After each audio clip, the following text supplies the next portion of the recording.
जय मनवासी, जय मनवासी, सत श्री अकाल जी। तो आप देख सकते हैं कि हर जगह से लोग यहाँ पर पहुँचे हुए हैं। सर, हम इनसे जानेंगे कि सर आप कहाँ से हैं और कितने बार आप राष्ट्रीय वामपंथ में अधिवेशन में पहुँच पाए हैं। सर, आप अपना परिचय दीजिए। सबसे पहले हमारा परिचय KM सिंह खालसा, भारत से? मुक्ति मोर्चा जिलाध्यक्ष, राष्ट्रीय सिख मोर्चा संयोजक। अच्छा, कहाँ से? उत्तर प्रदेश औरैया जिला से। जी जी। तो कहना चाहेंगे आज 41वां राष्ट्रीय अधिवेशन बुद्ध की धरती, ज्ञान की धरती पर हो रहा है, क्या संदेश देना चाहेंगे? संदेश ये देना चाहते हैं, हाँ। सबसे पहले हम अपने सिख भाइयों को देंगे कि हमारे जितने सिख भाई हैं, जो हमारे गुरुओं ने विचारधारा फैलाई थी, वही विचारधारा हमारी वाम से फैला रही है।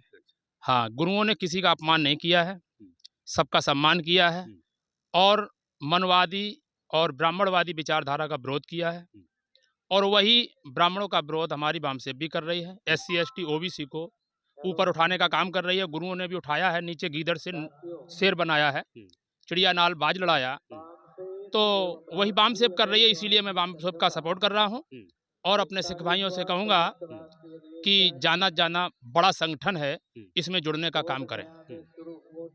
तो वो का आना जाना सिलसिला जारी है। कहाँ से? मैं रतलाम मध्य प्रदेश से हूँ। मध्य प्रदेश से? हाँ। कितने लोग मध्य प्रदेश से आए हैं? लगभग अलग अलग राज्यों से आए हुए हैं। मध्य प्रदेश से अभी डेलीगेशन लगभग 700 से 800 आए हुए हैं। आ भी रहे हैं और लोग अभी अभी क्या है कि कोई DMM। क्या नाम हुआ? मेरा एडवोकेट देवेश कुमार नाम है। अच्छा, एडवोकेट। क्या कहना चाहेंगे जिस तरह से जो आज राष्ट्रीय अधिवेशन तो चल ही रहा है ज्ञान की धरती पर, बुद्ध की धरती पर, लेकिन जिस तरह से आप एडवोकेट हैं, अधिवक्ता हैं, तो उस नाते हम जानना चाह रहे हैं कि जिस तरह से आस्था के आधार पर जो फैसले दिए जा रहे हैं, क्या लग रहा है आपको कि इस तरह से किया जा सकता है? आस्था के आधार पर क्या कि इस देश में जो मूल निवासी बहुजन समाज के जो लोग हैं, उनके हित में भारत का संविधान बनाया गया है। लेकिन जो भारत के लोकतंत्र के जो चारों स्तंभ है, उसमें एक मुख्य स्तंभ होता है न्यायपालिका। उस पर 99% ब्राह्मणों का कब्जा है और ब्राह्मण अपना वर्चस्व कायम करने के लिए वह असंवैधानिक फैसले देगा, क्योंकि संविधान उनके फेवर में नहीं है।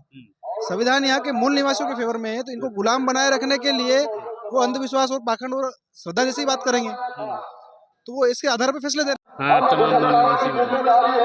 मैं सभी मूल निवासियों को यही कहना चाहता हूँ कि आपको इन मनुवादियों और ब्राह्मणवादियों के गुलामी से बाहर निकलना चाहिए और हमारे बहुजनों की आज़ादी के लिए जो वामसेप और भारत मुक्ति मोर्चा जो आंदोलन चला रहा है, इसमें आकर आपको पहले इस आंदोलन को समझना चाहिए और समझने के बाद आपको इसकी लड़ाई को आगे बढ़ाना चाहिए और लड़ना चाहिए। चलिए, बहुत धन्यवाद। आप देख सकते हैं कि यहाँ पर से हमें सही दिशा में बगैर किसी की परवाह किए हुए हमको वामसेप के साथ देना चाहिए और आकर के निश्चित तौर से ये लड़ाई को आगे बढ़ाना चाहिए, जिससे महापुरुषों की बनाई हुई व्यवस्था को हम बना सकें। धन्यवाद। चलिए, धन्यवाद सर। आप अपना परिचय दीजिए। बहुत बहुत धन्यवाद सर आपका। सर, मेरा नाम आर्टिस्ट विपिन कुमार वास्तविक है और मैं छत्तीसगढ़ का रहने वाला हूं और संगठन ने मेरे को राष्ट्रीय पिछड़ा वर्ग मोर्चा का प्रदेश अध्यक्ष की जिम्मेदारी लगाया हुआ है और मैं छत्तीसगढ़ में OBC लोगों को जागृति करने का काम कर रहा हूं। राष्ट्रीय अधिवेशन से क्या सीखने को मिलता है? राष्ट्रीय अधिवेशन से जो हमारे SC ST OBC समाज के लोग किसी भी मीडिया के सामने या मंच के सामने जो बोलने की उनको हिम्मत नहीं होती है जानकारी के अभाव में, तो यहाँ आने से वो सारी जानकारी उनको मिलता है और वो किसी भी बड़े अधिकारी हो, नेता हो, कर्मचारी हो, किसी के सामने गलत सही को फ़र्क करके वो डट के अपनी बातों को रख सकता है। और अगर लोकतंत्र में अधिकार पाना है तो सबसे पहले तो अपने आवाज़ को रखना सीखना होगा। तो वामसेप संगठन का बहुत बड़ा मंच है, वो मान के चले कि गूंगों को आवाज़ देने का काम करती है। जो कभी बोल नहीं पाते थे वो अच्छे वक्ता के तौर पे समाज में स्थापित हो रहे हैं और समाज का नेतृत्व कर रहे हैं।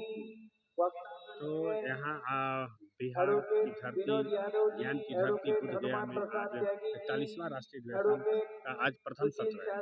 तो क्या कहना चाहेंगे? ये प्रथम सत्र है और बहुत खुशी की बात है कि बिहार की धरती पे हम लोगों को आने का मौका मिला। ये कार्यक्रम अगर न लगता तो शायद हम लोग ज्ञान की धरती पे ना आ पाते, लेकिन इस कार्यक्रम के बहाने इस कार्यक्रम को भी अटेंड करेंगे और उस जगह को भी देखने के लिए जाएंगे वो हमारी महान विरासत है हमारे पुरखों की। चाहे उन्हें ज्ञान मिले। हाँ तो चलिए बहुत धन्यवाद आपको कि आप